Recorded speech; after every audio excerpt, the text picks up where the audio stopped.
দেশে ষড়যন্ত্র শুরু হয়েছে। মধ্যপন্থী, উদারপন্থী এবং গণতন্ত্রকে সরিয়ে উগ্রবাদকে ফিরিয়ে আনার চেষ্টা চলছে বলে মন্তব্য করেছেন বিএনপি মহাসচিব মির্জা ফখরুল ইসলাম আলমগীর। রাজধানীতে এক বইয়ের মোড়ক উন্মোচন অনুষ্ঠানে তিনি এসব কথা বলেন। নির্বাচন হতেই হবে, নইলে ফ্যাসিবাদ আবার ফিরে আসার সম্ভাবনা থাকবে বলেও জানান তিনি। গতকাল নির্বাচন কমিশনের রোডম্যাপ ঘোষণাকে সাধুবাদ জানিয়ে বিএনপি মহাসচিব বলেন, রাজনৈতিক দলগুলো, প্রতিষ্ঠান এবং সরকার মিলে এটিকে সামনে এগিয়ে নিয়ে যেতে পারলে একটি লক্ষ্যে পৌঁছা যাবে। রাজনৈতিক দলগুলো, প্রতিষ্ঠানগুলো, সরকার তারা যদি এগিয়ে নিয়ে যায় তাহলে আমরা একটা মোটামুটিভাবে একটা লক্ষ্যে পৌঁছাতে পারবো।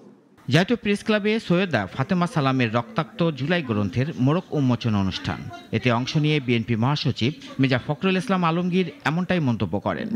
রাজনীতিকে নিয়ে আসা বাংলাদেশ। বিএনপি মহাসচিব আক্ষেপ করে বলেন, মাঝে মাঝে হতাশ হয়ে যখন দেখি কিছু দুর্বৃত্তের কারণে আমাদের এতদিনের লড়াই, সংগ্রাম ও স্বপ্ন সব ব্যর্থ হয়ে যাচ্ছে।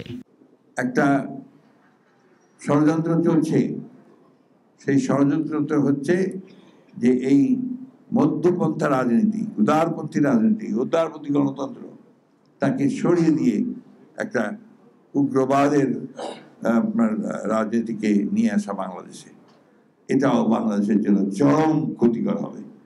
আমাদেরকে সেই জন্যেই এই উদারপন্থী গণতন্ত্রকে প্রতিষ্ঠা করবার জন্য ঐক্যবদ্ধ হয়ে কাজ করতে হবে।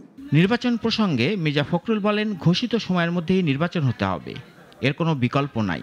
তা না হলে এ জাতি প্রচণ্ড রূপে ক্ষতিগ্রস্ত হবে।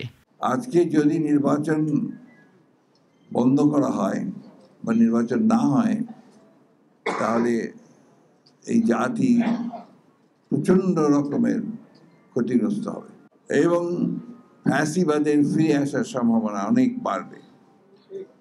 আপনারা নিশ্চয়ই লক্ষ্য করছেন যে বিভিন্ন খান থেকে বিভিন্ন সময় অনেকেই চেষ্টা করছে এই ফ্যাসিবাদকে নিয়ে আবার কথা বলার জন্য। মানুষ পরিবর্তন চায়, সে পরিবর্তনটা বিএনপির কাছে চায় দাবি করে বিএনপি মহাসচিব দলীয় নেতাকর্মীদেরকে সেজন্য ঐক্যবদ্ধ থেকে কাজ করার তাগিদ দেন। একটা বিষয়ে ঐক্যবদ্ধ হই। রাশেদুল কাদির, নাগরিক, ঢাকা। আব্দুল হাই শিকদার।